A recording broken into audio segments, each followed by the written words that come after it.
સામે એટલું જ છે એ મારા દોઢ વીઘું છે એ વચ્ચે વચ્ચે પેલો પોતો આવે છે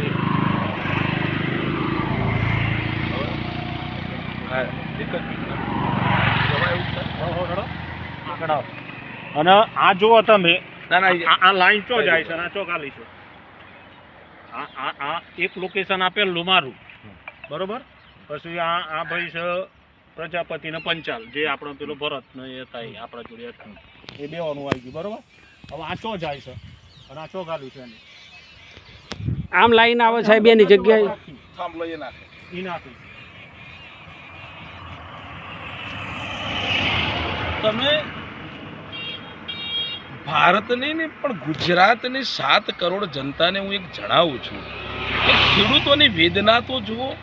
તમે જોઈ શકો છો જેટકો એટલે ગુજરાત સરકારની કોઈ સંસ્થા પણ હોઈ શકે, પ્રાઇવેટ લિમિટેડ હોઈ શકે, બધું જ હોઈ શકે, પણ ખેડૂતોની વેદના તો નથી સમજી શકતી. આ થાંભલો જે ઊભો કર્યો છે એ આ રસિકભાઈના પડોશી ખેતરમાં છે. હવે તમે જુઓ પેલો જે થાંભલો જે ઊભો કરેલો છે એ થાંભલો અને આ થાંભલાની પરિસ્થિતિ તમે જુઓ.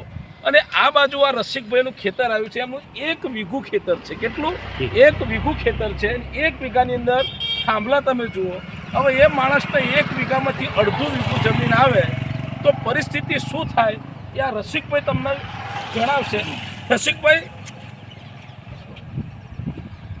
તમને જણાવશે કે એમની વેદના શું છે. અડધા વીઘા જમીનની અંદર અને જેટકો પાછા કામ કોઈ પણ પરમિશન લીધા વગર 2015માં જે પ્રમોલગેશન થયું અને પછી જે જમીનમાં 54 ગુઠાના 94 ગુઠા થયા અને 94ના 34 ગુઠા થઈ ગયા.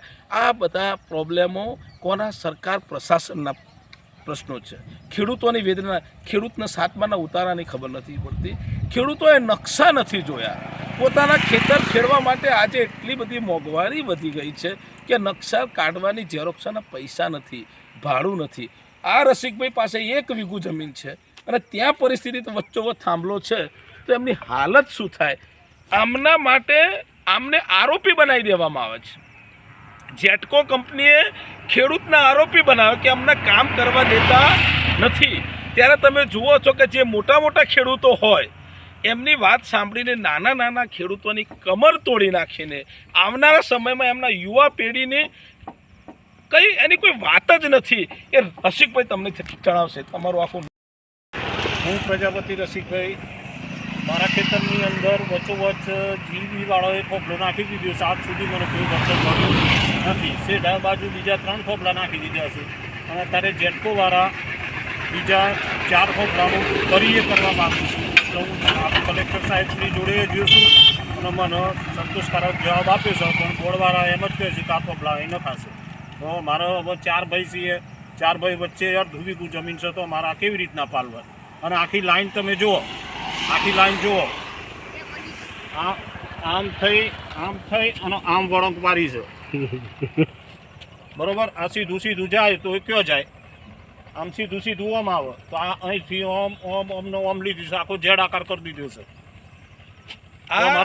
આ કેવી પરિસ્થિતિ છે અમારી?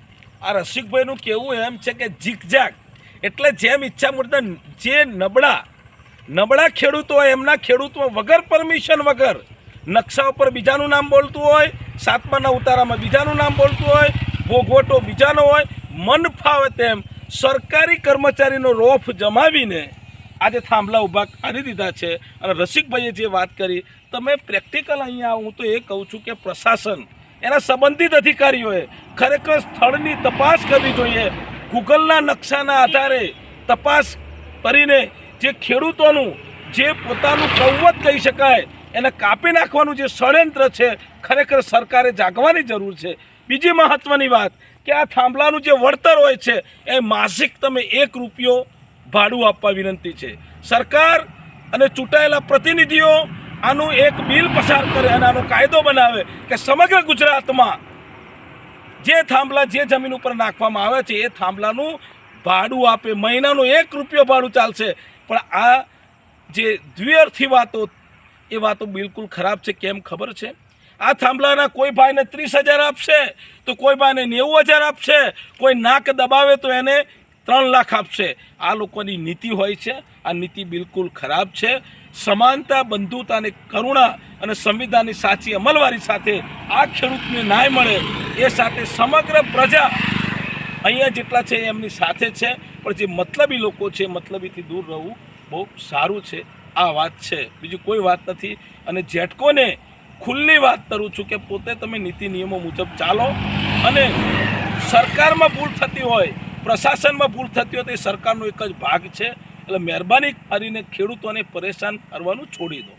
ખેતરના વચ્ચોવચ્ચ થોભલા રોપી દીધેલા છે. આજે અમને હજુ સુધી કોઈ વળતર મળ્યું નથી.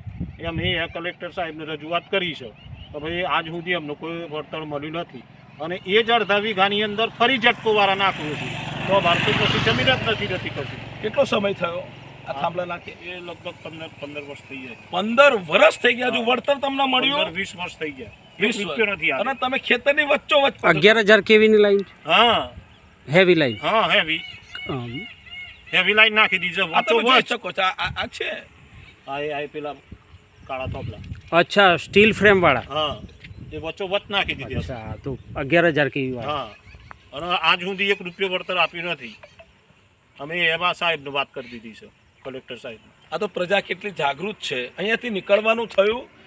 આ સિરાજભાઈ હતા, એમણે જોયું એટલે એમણે આમનો આ વિડીયો બનાવ્યો છે. અને ખરેખર આ વિડીયો દરેકના કાન સુધી પહોંચે. કાન ખુશ ના થવા જોઈએ, એનો કાયદો બનવો જોઈએ.